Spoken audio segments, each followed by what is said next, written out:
Hello, everyone, and welcome to another episode of Autism Stories. I'm your host, Doug Bletcher, the founder of Autism Personal Coach. Autistic people are the true experts of the autistic experience, and Autism Stories is where we interview autistic people to learn from their stories, experiences, and get their advice.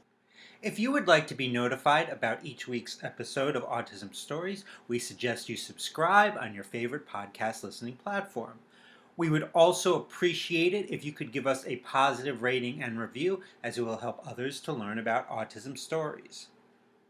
Before we get to this episode, I wanted to talk about probably the most difficult month of the year for the autistic community, that being April, due to so often organizations talking about Autism Awareness and Acceptance Month while not centering and listening to autistic voices.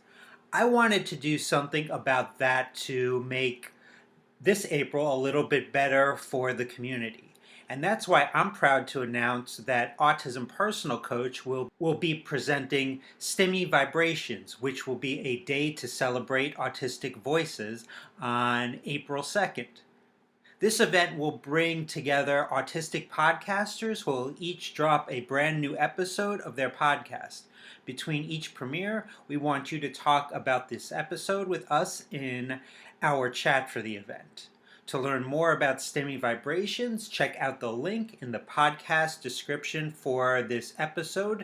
It gives you not only information about the episode, but how you can register to join us on April 2nd. Now, for today's episode, I have a great conversation with Cole Sorensen about his experience of studying special education in college, communication that doesn't involve spoken language, and some of the myths of independent living. We hope you enjoy today's conversation.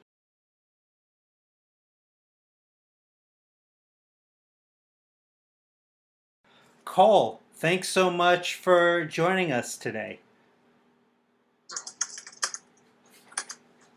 Happy to be here.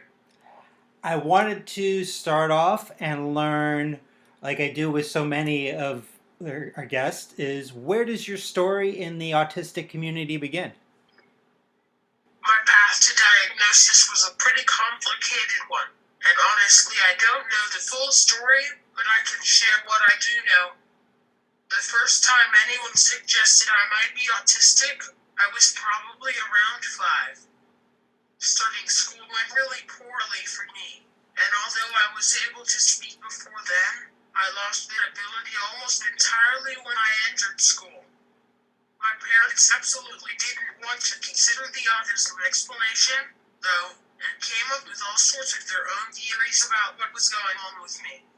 I ended up with a provisional diagnosis of autism when I was around 7, where a therapist told my parents that was almost definitely what was going on, but they didn't want to take it further and get a proper evaluation.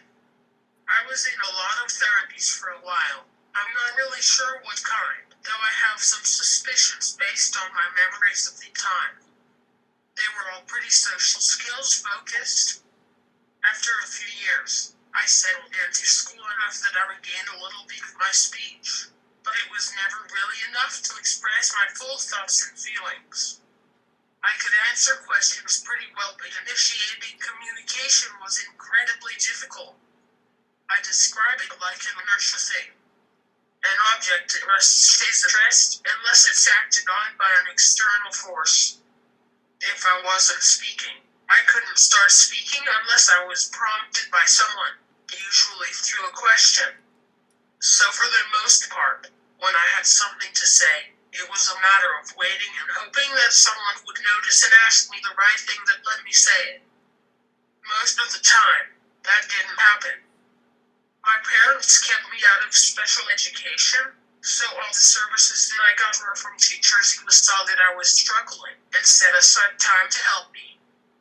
Once I got into middle and high school, that's probably the only reason I managed to pass several of my classes. Honestly, I got to know the special education teacher and spent a whole lot of time in her classroom whenever I had the chance. Finally, by the time I was a teenager, my parents weren't able to avoid the subject of autism anymore, and at the urging of my psychiatrist, they got me evaluated and diagnosed. Around this time, I started really connecting with the autistic community as well.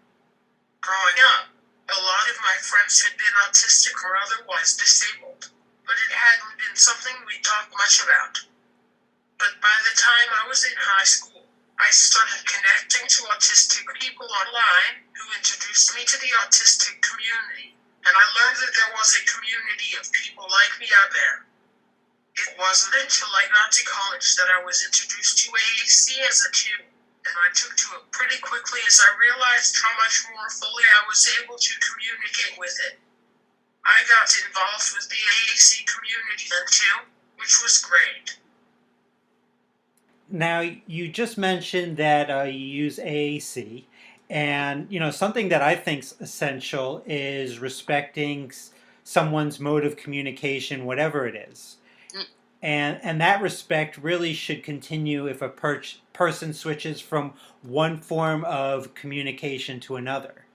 So, from my understanding, about 90% of the time you use AAC. What type of communication do you use the remaining 10% of the time, and in what situations do you use this communication? My communication can definitely fluctuate. For almost the last year and a half, I've been using AAC pretty much 100% of the time. But then this past month, I've been able to access a bit more speech than I'm used to, so I've been using them more. When I do use speech, that also varies.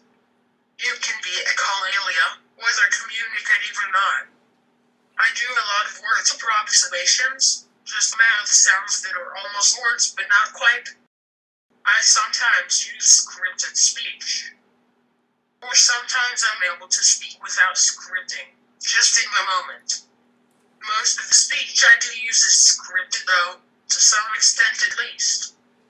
If I'm going to speak, I generally will take a few minutes beforehand to plan out what I'm going to say, mentally practice it, think through possible ways that my conversation partner will respond, and plan out potential replies based on the responses I might get. Because of this, I have a much easier time speaking with familiar conversation partners, because I can have a much better prediction of how they might respond, and that makes scripting much easier. If someone responds unexpectedly and I haven't prepared a response in advance for an appropriate way to reply, I'm generally stuck. Either I won't be able to reply at all, or my brain will throw together some words based on scripts I already have prepared, and I won't have much control over what comes out. This can lead to agreeing to things I don't want to do or saying things I don't mean at all. There's also always the barrier of just initiating speech, which varies a lot based on things like burnout and environmental factors. AAC tends to be generally a lot more reliable and accessible to me, but also a lot slower. So I might use speech here and there for a 1 or 2 word response, especially in answer to a question. And when I'm mentally able, and when I'm around someone I know very well and who I trust, and when I have time to think and prepare, I might choose speech for longer things too. But generally I prefer AAC. I also don't usually feel like explaining the whole concept of part-time AAC use to people, so I tend to stick to exclusively AAC outside of a few communities, even if there might be times when I can speak a few words here and there. A lot of able-speaking people tend to assume that, since speech is easier for them than typing or using other forms of AAC would be, speech must be universally easier. And so if they see me speak a few words, it's hard for them to understand that. Even when I'm able to speak some, it's a whole lot harder and takes more effort than AAC does, not to mention being much less reliable. I really don't have the energy to answer all their questions about why I don't just speak every single time I meet someone new, so it's easier to just stick to 100% AAC if I'm around people who I don't think would understand. Now, recently, Cole, I read a very good article that you wrote called No Place for Disability in Special Education, which is about your experience studying special education. In the article, you talked about how prior to college you knew other disabled students but never had met any adults like you. What do you see as the impact on your life or in others' lives when meeting people that have many of the same identities that you have? I think it makes a huge difference to be able to see a model of what your life can look like in the future. It's hard to grow up being told that you're different, that you can't do a lot of the things that most people can do, and not know what that means for your life. You grow up being told that the goals you have set for your life aren't realistic, but most of the so-called realistic goals that others set for you just sound terrible and leave you with little hope for the future. I knew I didn't want to go along with the goals that others set for me. That wasn't what I wanted my life to look like. But I didn't know what my other options were. I had just been told that the things I wanted to do were impossible for me, too difficult, that I was incapable of them. Meeting older people like me was the first time that I had a model of what my life could look like. It let me see that even if my life might look different from most of the people around me, I could still do the things that I wanted to do. I think every kid growing up needs to have people like them to look up to, and that's especially important for marginalized kids. Absolutely. And when you were looking to attend college, I read that your parents fought to keep you home because of the fear that you couldn't handle it, although you eventually went away to attend college. Do you have any advice to disabled students in talking to their parents when making the college decision? Honestly, I don't really remember how it was that I eventually convinced them to let me go. I know there were some meltdowns involved, and a lot of stubbornness. I think my sister helped some as well and helped to get through to them about why they should let me go. I don't know if my particular example is the best way to go about dealing with this kind of situation, although non-compliance can definitely have its place when needed. But what I would definitely suggest is home and community-based services are really worth looking into and seeing if you might qualify for. After moving out, I didn't access any home and community-based services for the first 4 years or so, but once I did, I went from barely managing to keep up with day-to-day demands to actually thriving. I've actually started learning how to do household tasks like dishes. I'm able to keep up with prescriptions and make doctor's appointments when needed. I have support to cook and eat meals regularly. The services I'm getting right now are a support worker who helps me with general day-to-day stuff, a person who prepares meals for me every week, a home nurse to help me with a weekly injection I take, and then I got some services like help with moving this fall when we were moving to a new place. If you do think that living completely alone without support would be a challenge for you, there are other options that can help you still gain some independence if that's something you want. The rules for who qualifies for home and community-based services definitely do vary quite a bit state by state and by country, of course. Not everyone qualifies, especially in certain places where those services are much harder to access. But a lot of people don't realize it's an option at all, so it's worth looking into, at least, to see if you would qualify. There are ways to access informal supports too, maybe finding someone to move in with who can provide some of that support. It's easy for people to get stuck in a binary way of thinking, where either someone can live completely independently with no support, or they can't live independently at all and have to stay with their family forever. But there are a whole lot of other options outside of that. It just might take some creativity to come up with them. And when you got to college, you decided to study special education. Why was that so important for you to study? I think mostly I knew how screwed up the special education system was, how damaging it can be to students. And at the time, I thought that maybe I could do something to change that, even if only for the students I worked with. I think in some small ways I was able to do that. I remember during one of my internships in the classroom, I gave a presentation about myself and about autism to a class of middle schoolers, most of whom were autistic, and afterwards they wrote down what they learned. I got several comments along the lines of, I learned that being autistic isn't a bad thing, or that it's okay to have a disability.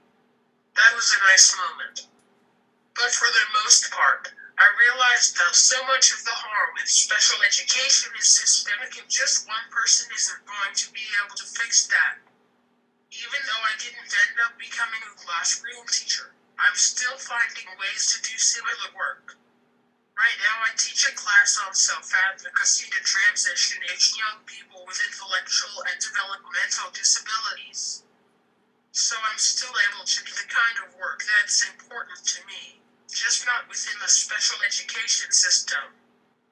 Now, from reading your article, it sounds like it was a pretty awful experience studying special education as a very obviously autistic person. What can special education programs do, in your opinion, to make sure that autistic and disabled students have a good experience if they plan to major in special education?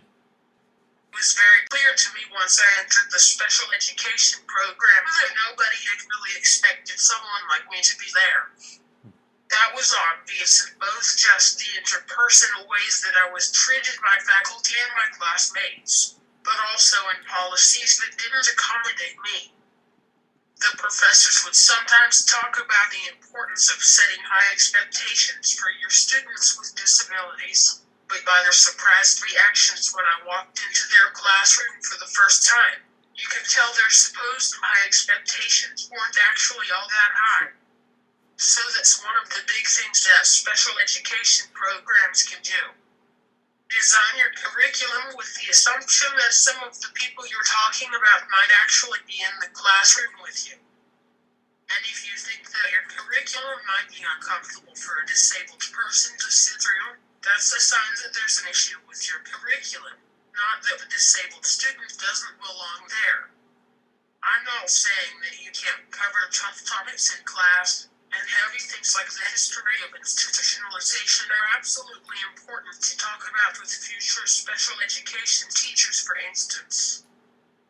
But something like an entire lesson about all the ways that having a disabled child can be terrible for a family, cause divorce, and all sorts of other things, which, by the way, are a lot of statistics that aren't actually true. That lesson really doesn't need to be included and is just going to be terrible for any disabled student in the classroom to sit through. The way the program wasn't designed for someone like me showed up in policy too. I needed accommodations for student teaching. Normally you need to student teach 40 hours a week for a full semester. I can't do that. My energy is limited. I need a lot more time to prepare lessons than other people, and 40 hours a week would burn me out. I asked for an accommodation. The student teach 20 hours a week for 2 semesters instead. The first time I asked, the student teaching coordinator didn't think there was even a way to request accommodations, so just told me it couldn't be done. It was impossible. I pushed some more and was told that I could ask my program to petition the State Board of Education on my behalf for an accommodation. That was the official process. So I asked them to do that. My program met and decided that no, they would not allow me to request an accommodation through the state at all. It wasn't just that my accommodation was denied.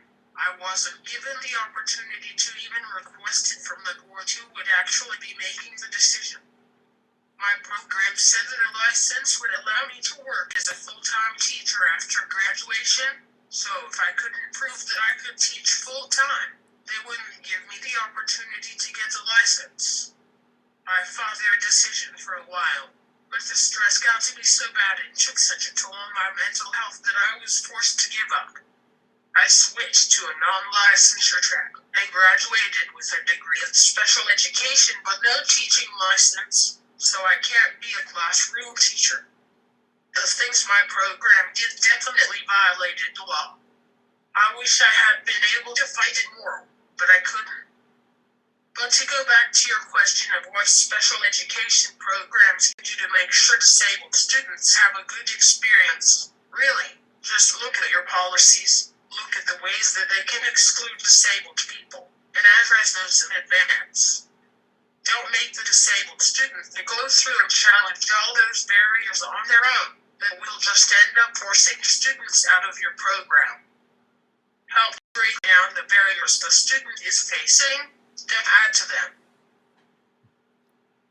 Now, you talked about in your article that traumatic and abusive practices are taught uncritically, and every time you push back on these approaches, you're told you're lacking perspective and expecting something unreasonable. What are some practices that you feel within the special education field should be looked at with a much more critical eye? I think a lot of what I had in mind when I was writing that were some of the practices like ABA, as well as restraint and seclusion. ABA was pushed hard in my program. I took 2 full semester classes on ABA, and then we got maybe a 30-minute lecture on restorative justice, and that was it as far as so-called behavior management techniques we were taught. If I had been able to student teach, one of the requirements to pass student teaching and get the license would have been to develop and implement an ABA plan for my classroom. No alternative approaches would have been accepted. I pushed back constantly on this topic from just about every angle I could think of, and the responses I got were always along the same lines. They would respond with, "Sure, maybe your alternative suggestion could work for a few students one-on-one, but we're talking about managing an entire classroom here. ABA is the only practical option. Or maybe no other intervention has the evidence base that ABA does. Or otherwise, you're only saying this because you haven't been a classroom teacher. You change your mind then." They would suggest that my personal experiences were clouding my judgment, or that I needed to focus just on the data, not on my personal feelings. Restraint and seclusion were similarly accepted practices. There was some talk about the negative impacts of these procedures, sure, but they were always regarded as a necessary evil, as something that couldn't be avoided. Professors would casually share anecdotes about times they'd restrained students, sometimes even meant as funny stories. The idea of banning restraint was discussed and called completely unrealistic by instructors. I knew that these messages would shape the attitudes of my classmates, most of whom have gone on to be classroom teachers now. They will have left the program having been taught that ABA is the only effective behavior management tool, that restraint and seclusion are necessary to deal with so-called challenging behavior, and these lessons were baked into the fundamental curriculum of the program. And at the end of your article, No Place for Disability in Special Education, your conclusion was that special education is beyond repair.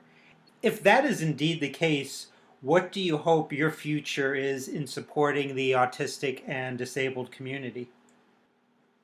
Honestly, the best way I see to support disabled students in schools is through getting rid of the field of special education. I say this for a reason. As long as there is a separate field specific for teaching disabled students, then there will be a division between the education that disabled and non-disabled students get. If only special education teachers are trained in how to support disabled students, then those disabled students will continue to be segregated from their non-disabled classmates. Some solutions, like co-teaching, where both a general education and a special education teacher are in the same classroom, have been created to address this issue, but they're rarely used successfully in practice in a way that actually meets the goal of inclusion. Often you just end up with disabled students sharing a physical classroom with their peers, but still off in a corner, at a separate table receiving separate instruction all day. If disabled students are actually going to be included, general education teachers need to be trained in how to support those students as part of their classroom, not just as another teacher's problem. And we need to completely rethink the way that this support happens, too. Special education is rooted in the medical model of thinking about disability. I'm going to speak now about some things specific to the U.S. special education system, but the concepts apply to many countries. The way you qualify for special education services is through meeting certain deficit-based criteria. Then, the IEP tends to be written based on comparing students to their non-disabled classmates, including setting goals for behavior and social skills based on that. Qualitative or number-based data is seen as most important, which encourages practices like area where data collection is foundational. It becomes very difficult to advocate for more ethical behavior interventions because they are more difficult to collect quantitative data on. There is a quote from Dr. Gloria Ladson-Billings, which I love, which says, "To understand teaching in the United States is to understand a wholly psychologized field." End quote. The field is entrenched in the medical model, in quantitative data. If we are to support disabled students, we need to rethink the way we do it, starting from just the goals we set for them and how we measure their progress towards those goals. Students should be involved in setting their own goals which are meaningful to them, which are based around the skills they need to live the life they want to live rather than the skills they need to conform with their peers and meet arbitrary benchmarks. We need to allow for flexibility in curriculum, rather than assuming students need to learn material in a particular standard order, and not allowing students to progress in the curriculum until they've demonstrated mastery on a sometimes completely unrelated concept in a particular way.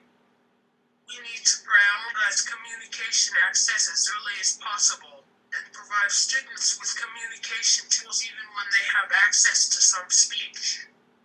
We need to treat students as human beings rather than data points. And if any of our listeners wanted to learn more about you, Cole, beyond this interview, how can they go about doing so? I think the best place to learn more about me is probably to follow me on Twitter. That's where I'm most active. I'm on Twitter at Sam is Speaking. All right, I have two follow-up questions. Okay. So you were talking earlier a little bit about home and community-based services, and I'm really passionate about home and community-based services because I think there's such a lack of quality of life support for autistic adults, but I think particularly in home and community based. One of those reasons I feel is because there's such a lack of providers that really know how to truly support adults.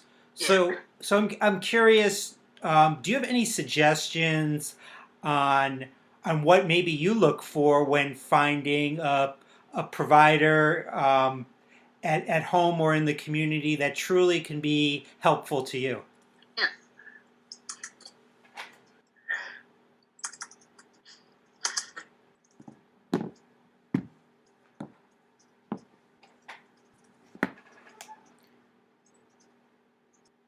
Honestly, what I look for is someone with little to no prior professional experience with disability.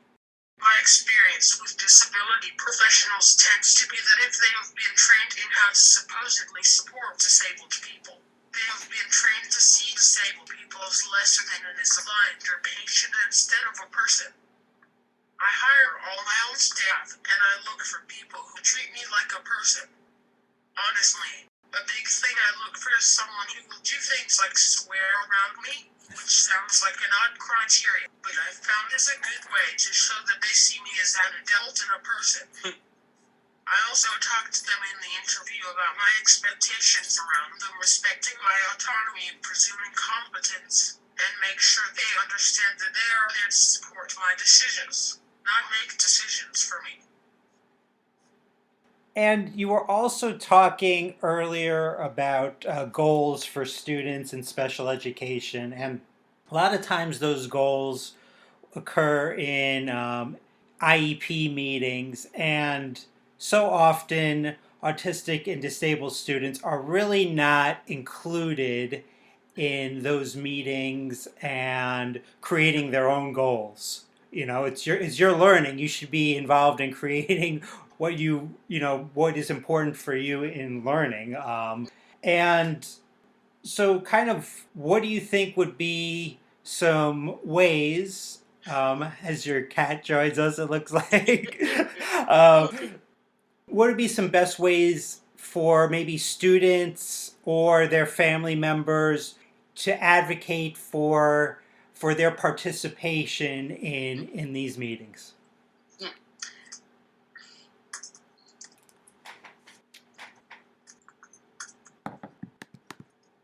So at least in the US, students must be invited starting at age 14, but even before then, they are still welcome to join.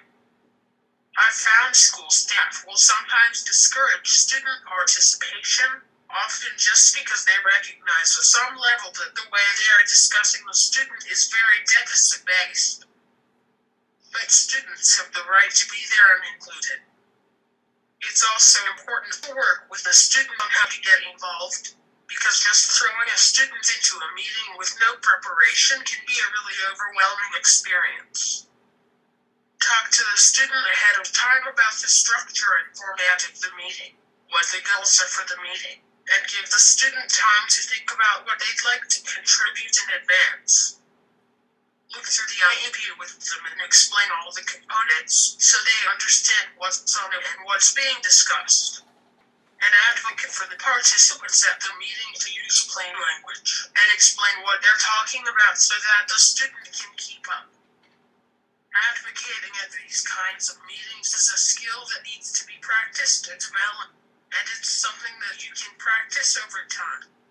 Well, Cole, it sounds like a lot of executive functioning and self-advocacy is certainly needed for those meetings. Yes. Yeah. Well, I greatly appreciate your time, Cole. Thanks so much for talking with me today. Yeah. Thanks so much for having me. Thanks so much to Cole for the conversation. To learn more about Cole, check out the link in the podcast description of this episode. As Cole pointed out, sometimes the career path you start out with, you may decide to vary from and do something different from your original plans. Autism Personal Coach has coached so many people to figure out their career path no matter where they are in the process. You can book a free call with me today to learn how Autism Personal Coach can help guide you in this area. A link for the free call can be found in the podcast description of this episode. Hope you enjoyed this episode of Autism Stories, and if you did, if you could tell a friend, foe, or anyone you know about it so they could have the same enjoyable experience as you when listening to Autism Stories, it would be very much appreciated. On the next episode of Autism Stories, we will discuss the experience of being autistic and being a professional musician in the orchestra. Until next time, I'm Doug Bletcher of Autism Personal Coach. Talk to you then.